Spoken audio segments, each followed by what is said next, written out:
And we're back. It's another chess video from Andy. Yeah. Yeah. Yeah. That's what I'm talking about. Yeah. All right.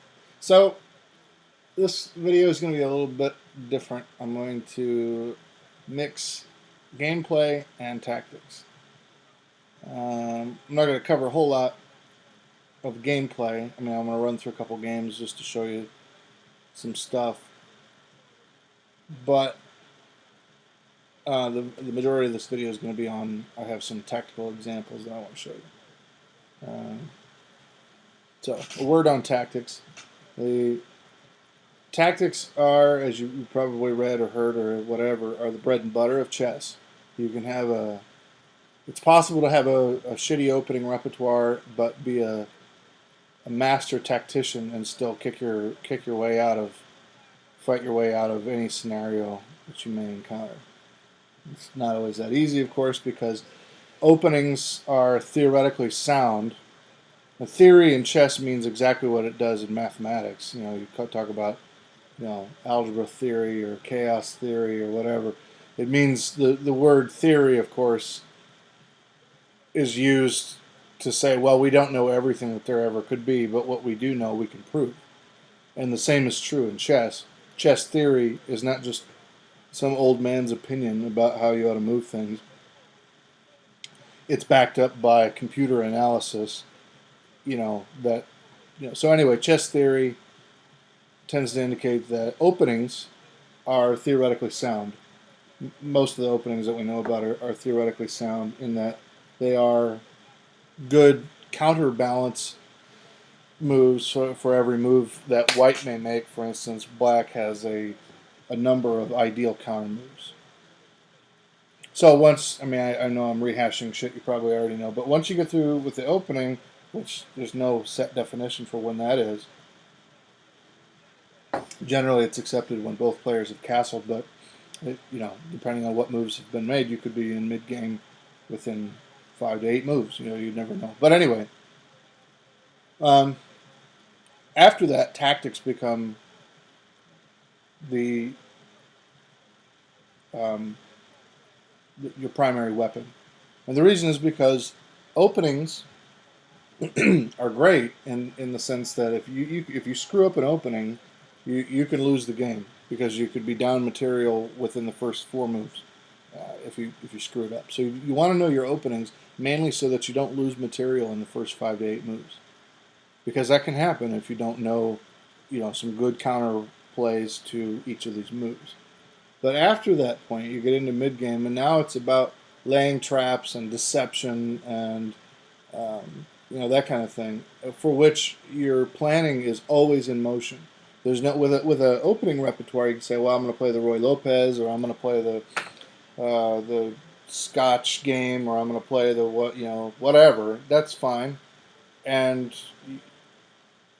you can play that out with confidence because there have been literally thousands upon thousands upon thousands of games that have done just that, and there's only so many good counter replies to those moves. You can move with confidence in the opening because so much research has been done. But after that, the decision tree, if you recall from the first video what a decision tree is, begins to grow exponentially. And then it quickly gets out of hand to the point where they're really, other than the Grandmaster games that have been played, that used a particular line of attack, there really is no computer analysis for it because there's so many damn possibilities to look at. So mid-game is really where you don't have a repertoire in mid-game. There's no such thing as that. You are a martial artist in that moment. Once you reach mid-game, you must fight and use your every calculation and tactic that bring it to bear on your opponent. Because now opening books will no longer help you. Now, that's not strictly true. I mean, there are. I mean, in the reality of chess reality is that opening books now with computers. 50 years ago, an opening book, if you were 10 moves deep, damn, you're a good player. But now, like I told you before, chess players, grandmasters have their pet lines memorized down 20 or 30 moves sometimes. Maybe that's, some people might say that's hyperbolic, but I don't think so. Especially, I'm talking about super grandmasters, people like Carlsen and Anand and Kramnik and Kasparov, all those people have their pet lines memorized out. And I've tried to go 15 moves out, and I'm not saying I can't do it or whatever, but it's going to take a lot more work than so far I've put into it to memorize it out that far. But then again, if you're a professional chess player and that's how you pay the bills, well, that's what you got to do. And those guys are professional chess players, so you can't compare. Just as a small note, you can't compare, yourself to someone who does it for a living. You can't even compare it to someone who does it semi-pro. Goes to tournaments 6 or 8 times out of the year, or something like that, just because. So, don't get frustrated if the openings aren't coming to you right away. It's a matter of practice. It's taken me a number of years to really, crack down and give a damn about trying to memorize 5 moves of a few branches on the decision tree of an opening. So I'm certainly not solid on my openings, but I think I am a reasonably good tactician. I don't know all the tactics, and I need to practice a lot more, clearly. But if the bread and butter of chess is tactics, then the bread and butter of tactics is probably the fork and the pin, I would have to say. There's others. There's so many others. You can get a good book on tactics, and you'll read about stuff called like removing the guard and stuff like that. But the main two, I would say, skewers are in there too. There's other things like X-rays and windmills and that kind of stuff. Windmills are kind of cool, but they're pretty rare. But the main thing is the double attack, which usually comes through the result of the knight. But a bishop can double attack, a rook can double attack, a pawn can double attack, and of course the queen. So the double attack, aka the fork, and the pin. Those are the two biggest ones. I know I already said that.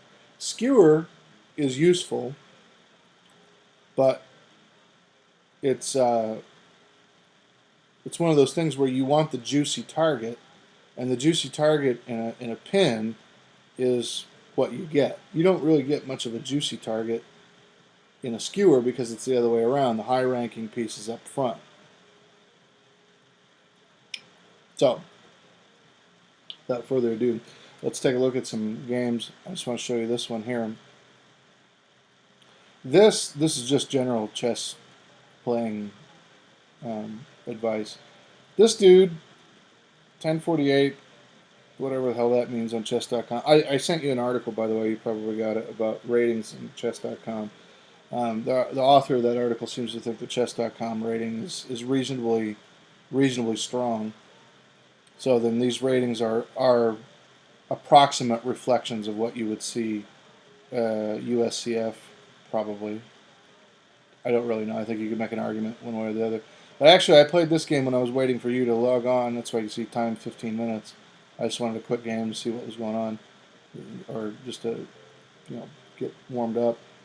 And this dude, this is why I hate speed chess. But 15 minutes, I figured I could, Here's what happened. I play e4. Of course, I always play e4. e5. Response. Knight f3. Standard stuff. Knight c6. Here we go. And here's the mistake. What the hell is that all about? Take a look at this. The knight is guarding e5. That's the whole reason the knight is there. My guess is he was thinking that he was going to just, get a knight down here. By the way, this is when you get a piece up in someone's shit, the term for this is called entree. So a knight entree here into my defense on my side of the board. So he was going to get it, trying to get a knight entree on d4, but he forgot that it was guarding this pawn. So there he goes, thinking that he's king shit there. Got me a pawn for free. But he makes it even worse because there's a problem here. We've got this bishop now, which is lined up on this pawn, which will give me a free check, right? But there's nothing he can do about it at this point, right? There's not a damn thing in the world he can do about it because this is guarded. But now, if it were you, take a look at this real quick. Would you rather take with the bishop, or put the bishop here if he moves the pawn and get a spite check? Or would you rather flip it around and put the knight here and get a fork on the queen and on the rook? Right? That makes sense. And that's the point that of this little exercise, is to, when you see that you've got checking potential, take a look at it from the side of both pieces. Because both pieces here are working as a team. It's tough for a lone knight to go out and do his thing. It can happen sometimes. Sometimes you'll manage to be able to get a knight right here on c7, or where if a bishop isn't guarding it, then you can get a fork. But 9 times out of 10, probably 9.5 times out of 10, pieces need to work together as a team. So you should never try and send a piece all on his own like this dude. I mean, he thought that he was guarded, but so that's what happened. I guess I'm not sure what he was thinking here, but at that point he resigned. He saw what was up. He saw he was going to be down. There's nothing he can do about it. So that's just an example game. Now on to this game here. I just played this game just today. And actually, this dude got some good counterplay, and that's how you see the move list went out to about 30 moves after he was down material, significantly down material. I'm not going to run through the whole game because, I mean, if you want to see it, you can certainly look it up on my profile. But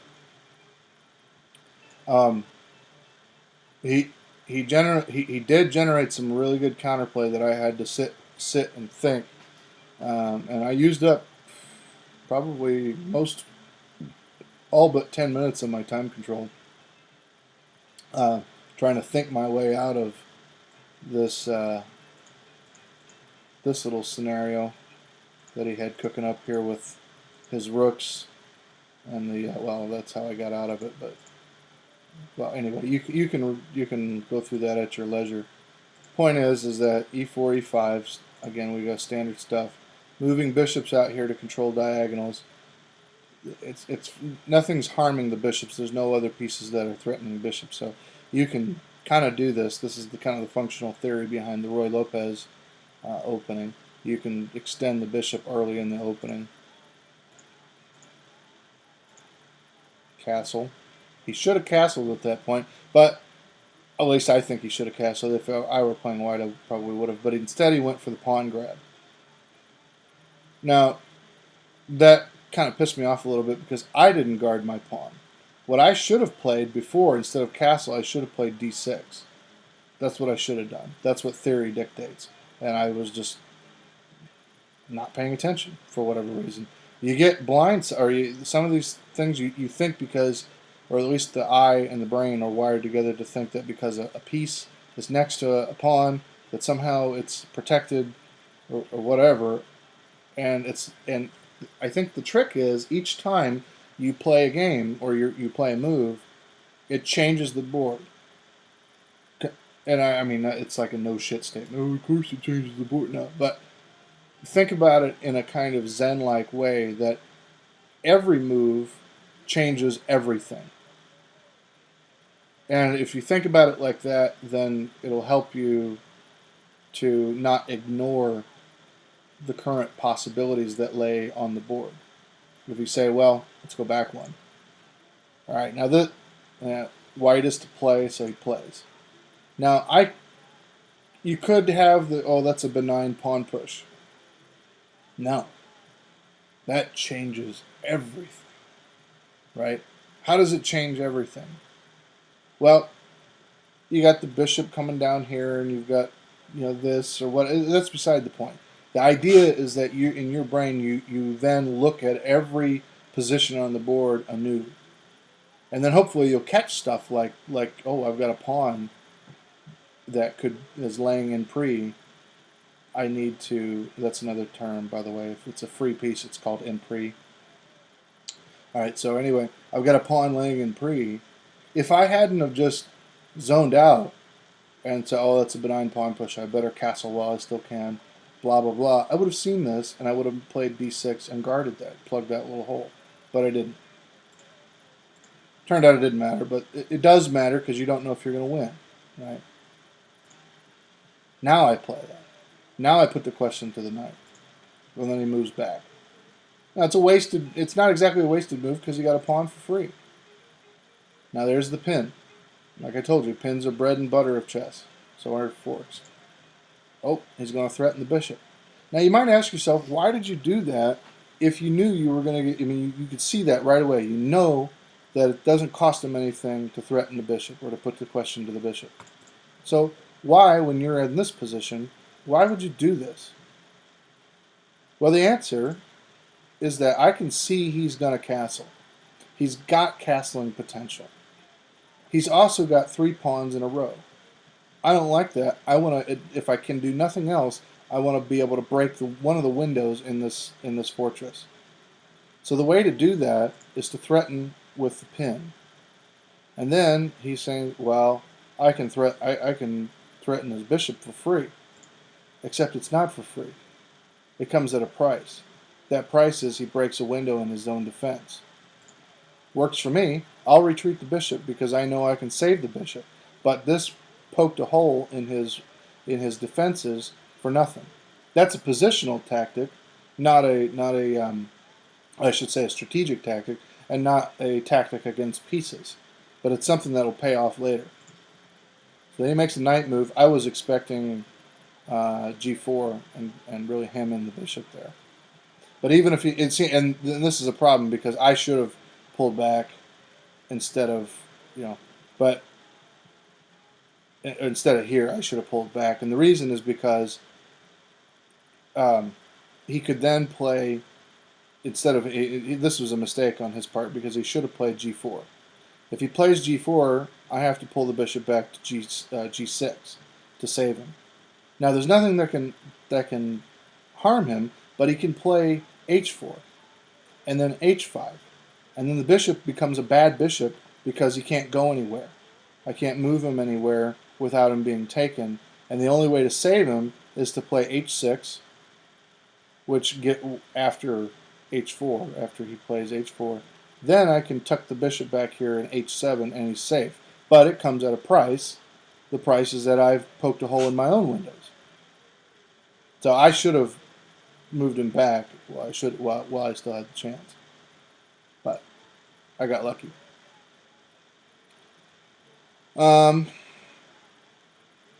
That was just a trade. I wanted us to trade off, and that's another mistake of mine. I shouldn't. This is my light squared bishop, but the reason I traded. Normally, you don't want to trade off your light squared bishop because the light squared bishop, for whatever reason, tends to be more valuable than the dark squared bishop.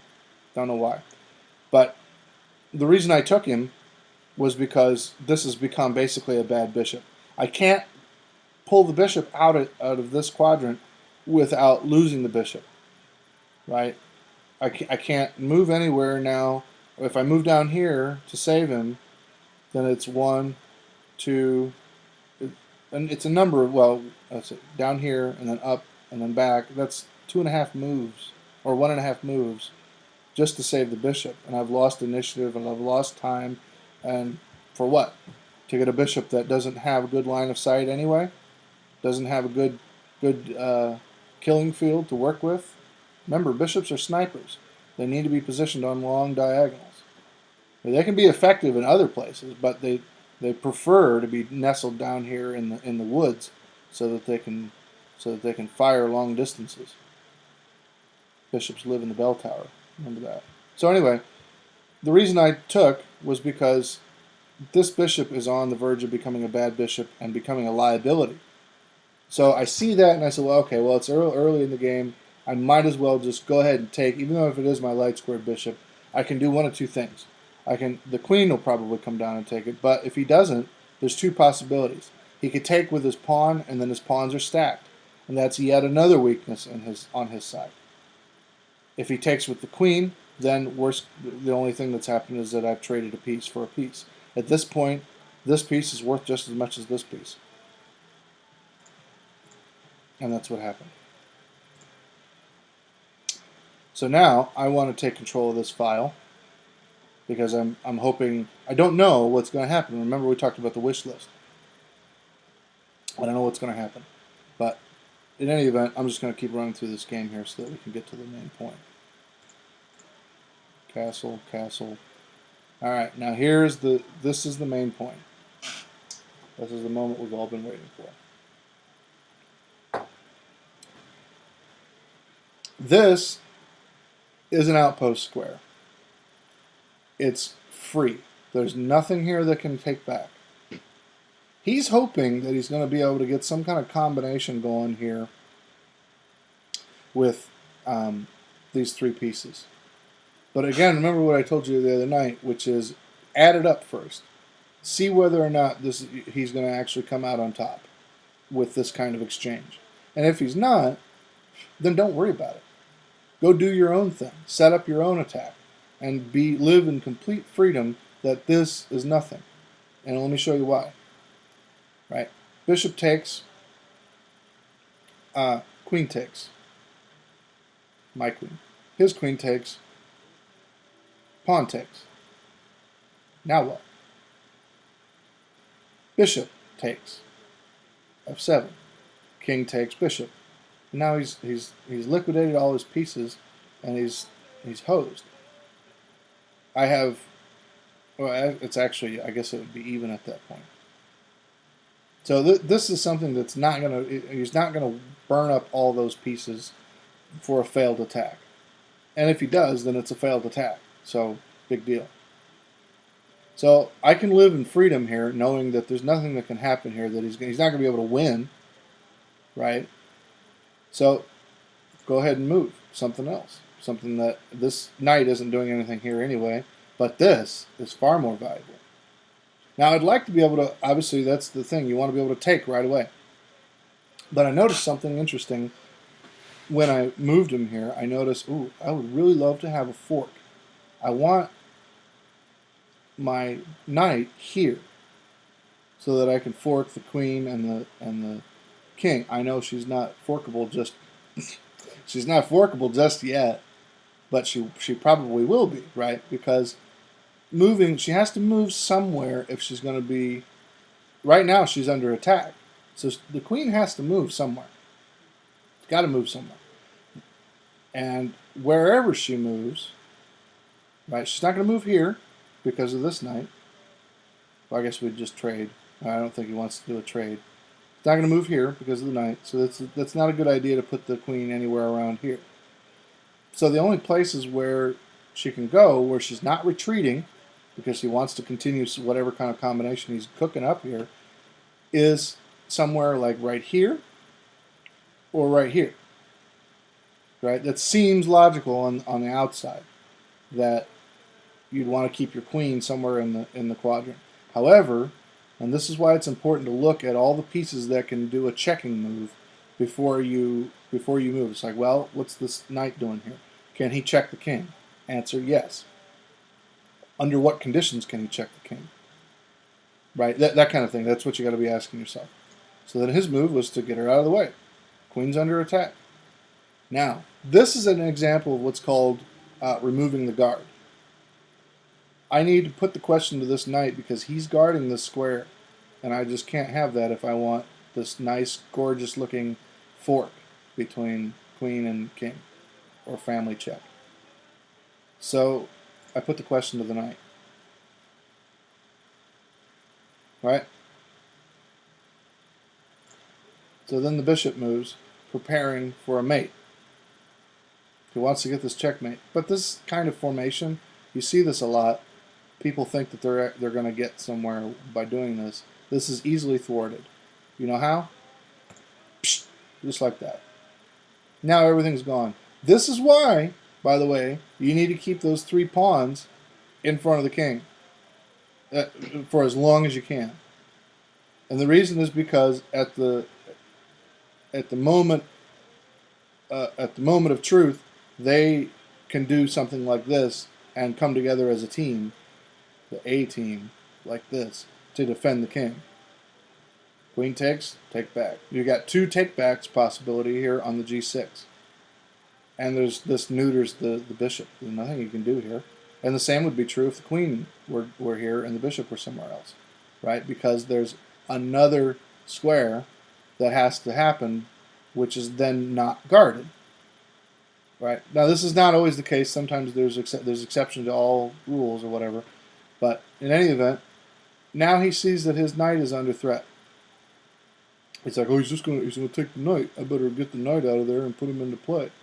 So he moves back. Wrong answer, buddy. Gotcha. That is the value of position. Whoops. Finding a position, you don't know how it's going to pay off, but you do know being there is better than being here. So go there if it's free. There's nothing there that's opposing you. You also can see that the attack is meaningless, or ultimately meaningless.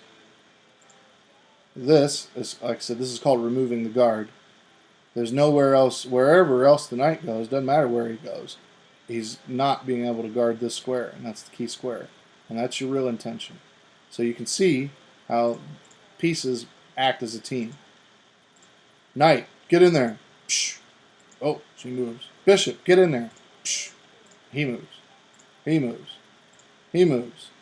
Bam! Objective accomplished. And you can see it didn't end up being an easy win because there's probably some mistakes that I made here. I was trying to get some kind of mate threat going on this side, but I should have done my counterplay over here because he managed to get some good threats in. But anyway, so that's an example of a fork and pin. All right. So now we're on to the star of the show here. Let's take a look at what do I mean by pins. I think you already know. I'm sorry this board isn't any bigger. I can't really... I don't think I can make it any bigger than that. Oops. Alright, so we'll go back to the main beginning. Alright. So, what are we looking at here? First of all, it's white to move. And when we talk about a pin, ideally the best pin in the world is between queen and king. And if you were white, take a look at the board for a moment. Pause. I'm going to keep talking because I don't want to pause the videos. But you pause the video if you want. And look at the board and burn it into your brain that anytime you see a king and a queen lined up together like this, a dinner bell needs to ring in your head. Okay? So now you can see what white, if we're playing white, what the objective is. The objective is to get the queen. Is there a way to do it? Well, if I put the queen, or if I put the bishop here, that's really what I want, isn't it? I want that kind of thing going on. I want to be able to put the bishop here. But it's obvious that the queen will just take back the bishop. So obviously you don't want to do that right now. But it's worth pointing out also that I've got checking possibilities up in here. Which means that maybe it's possible to force the king to move around in such a way that I will be able to get something here. Well, I know that if I check the king here, the only place he can move is here. And then if I check him again, the only place he can go is back here. Why? Because of the rook. He can't cross here. This is his border, boundary. So he can only go back and forth. So I need to calculate, if I go here, he'll go here. Because that's the only place he can go. And then if I go here, he'll go here again. But now something interesting has happened. Pause the video and see if you can spot it. Okay, so we're back now. I'm going to show you. Check. It's the only place you can go. But now, am I any closer to getting this pin that I wanted? The answer is yes. Check. Here, not here. Here was where you were. This is just as pointless as anything. Can't take the bishop because it'll just get taken back. This is a progressive move because it guards a key square. King is under check. He has to move. He can't move anywhere else. He moves. And so do you. Gotcha, bitch. That's the point. The point is figuring out which checking moves are going to be most advantageous to you if you have them. Check, move, pin. So that's why it's important to look at your wish list and see, this is my wish list right here. This is at the top of my wish list. Is there anything I can do? And even if you don't know what it is, you know you've got to check. And you know that this check is better than this check. Right? And the reason is because the bishop here can, I mean, you think that, oh, well, I'll get a checkmate or something like that. Well, the bishop can run counterplay cover. So, anyway, here, and bam, I got the pin. All right, so next example. This is also a pin, but this is a little different kind of pin. This is an example of a fork and a pin at the same time. All right, so we're playing white again.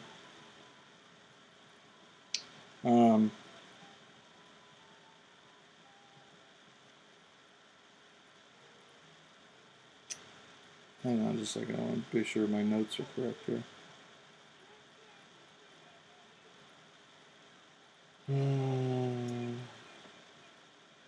Oh, yeah, okay. All right, so white has come up with a ingenious strategy here. All right. Knight takes pawn.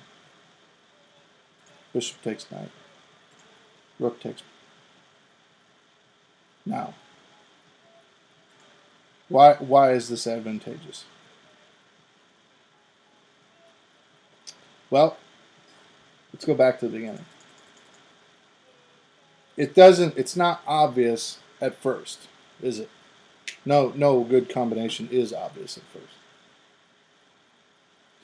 Actually, this is a pin. Sorry, not a pin. That's the next one over. I'll get to forks in a moment here. This is still another pin. So how is it that we can pin the queen, or at least try and pin the queen? Sometimes it's not about whether or not you get the pin, but it's the threat of getting the pin which is detrimental to the other side. Because oftentimes pieces, once you get the threat of a pin imminent, then in order to avoid it, the high-ranking piece, like the queen, has to move somewhere else in order to avoid getting pinned, and it comes at the cost of another piece. It's like, well, I'd rather not have the queen pinned, but it comes at the cost of another piece. So white is looking at this and says, okay, well, And it's really, I know it seems complicated because this is a fresh board, and you're like, well, I got to look at all this over again. So pause it and stare at the board for as long as you need to, and then come back to it. Okay, so now we're back.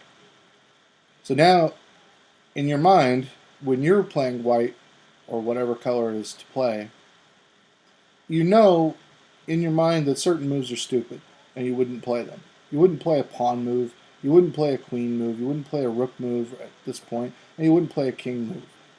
So you can chunk all of this together in a big package and say, I'm not even going to play any of that. And just focus on the moves that you would play. Knight. This is the only guy that's in play, really. These other ones are there, but they can't really do anything. You know, pawn move, pawn push, big deal. So what can the knight do? Knight takes knight, bishop takes. That sucks. Knight takes pawn, bishop takes. But in this universe, there's far more that can happen here because we've got a concerted team of pieces. Here, the team has nothing to say, but here the team might have something to say. And that's just on the next move, you can see that. So in your brain, you should investigate this and not this. Devote 3 minutes of your time control to this, and you'll see that on the next move and then on the next move, you're in a better position. So it seems like you're sacking the knight. You kind of are, but for a reason. What's black's only reply here? If she takes, or if queen takes, then you just take back with the rook. If the bishop takes, then you take back with the rook. But then if the queen takes again, bishop takes pawn and pins her to the king. Now, if you're playing a decent opponent, they'll see that.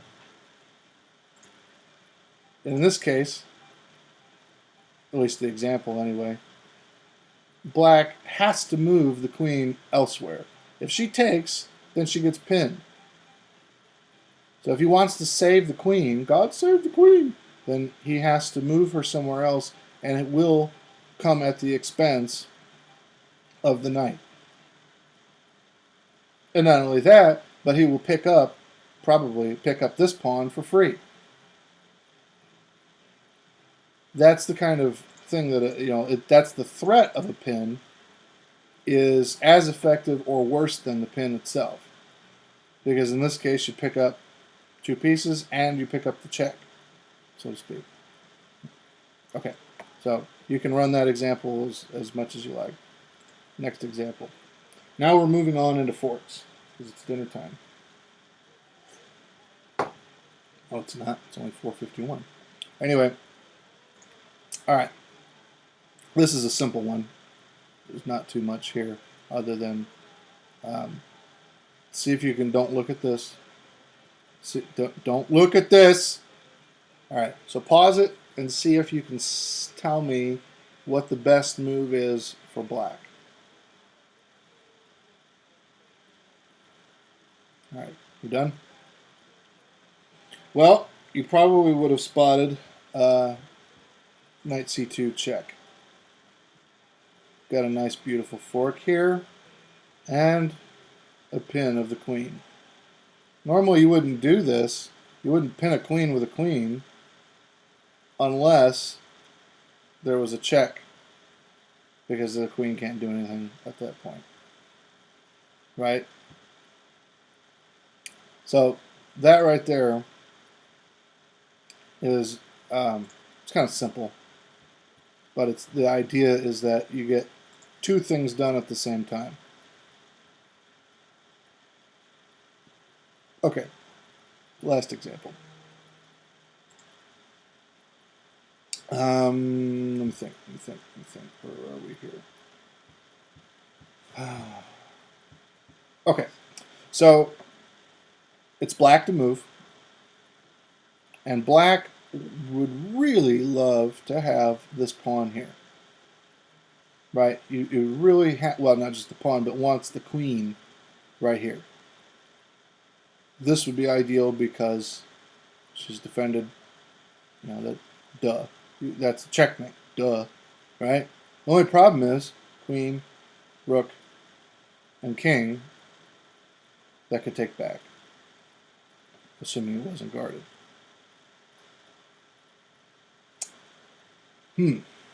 What is black to do? What is black to do? Well,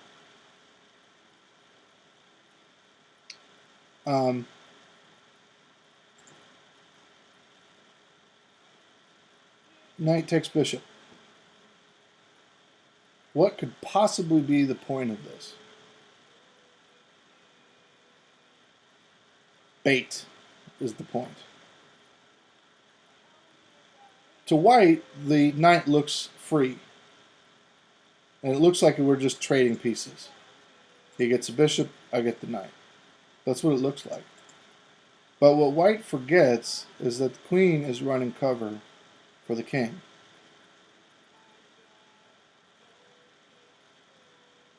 So she thinks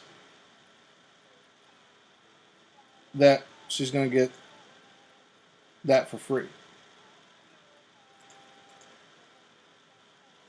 Except there is a problem here with the rook being also bait.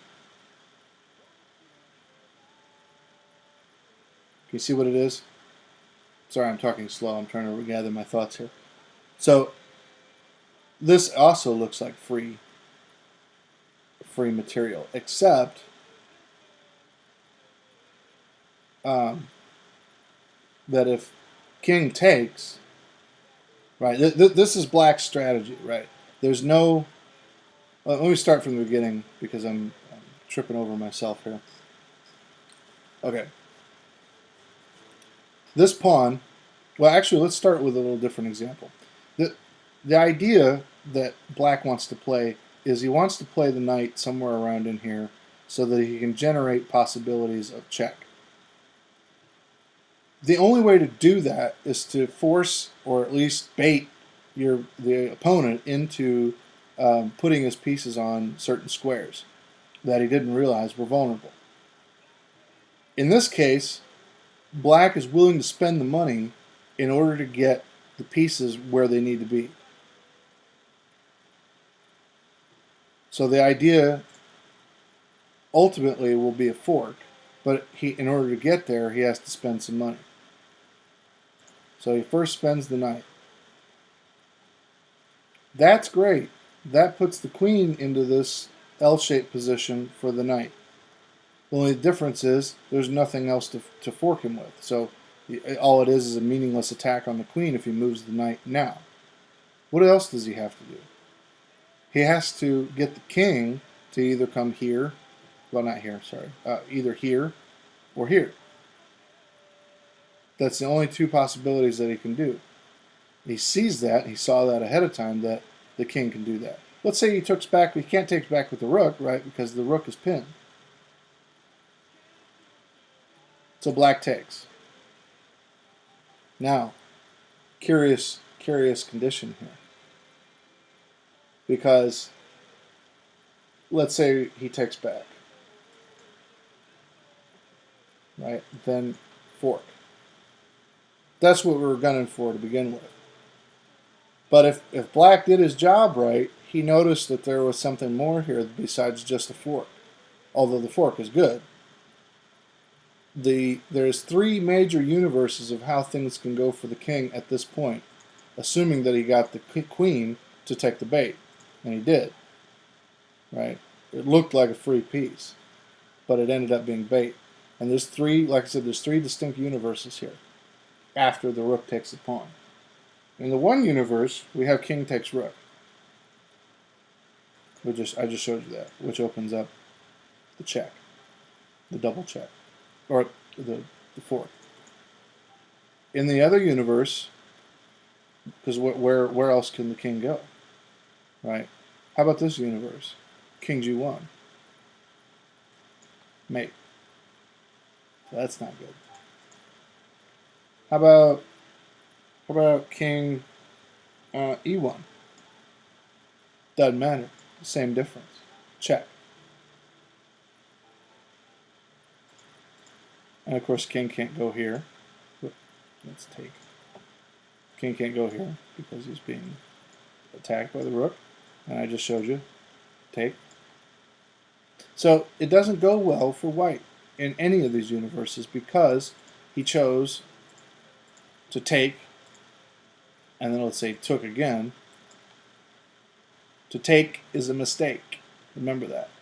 Not always, but just in a setup like this. Okay, so if you're interested in more uh, of these kinds of examples, there's a book that I would recommend. It's the one that I got these examples out of. It's called Winning Chess by Irving Chernev and Fred Reinfeld. Fred Reinfeld is a very prolific chess writer in the 50s and in the 60s, I think. I don't know about any other books that I would recommend right off the top of my head other than Pandolfini. Bruce Pandolfini writes a lot of kind of intermediate level books. Okay, so that's it for now. In the next video, I'll cover. I'll probably do more tactics because, like I said, that's really what you know. I'll do some openings, I guess, and some tactics. So, okay, see you in the next video.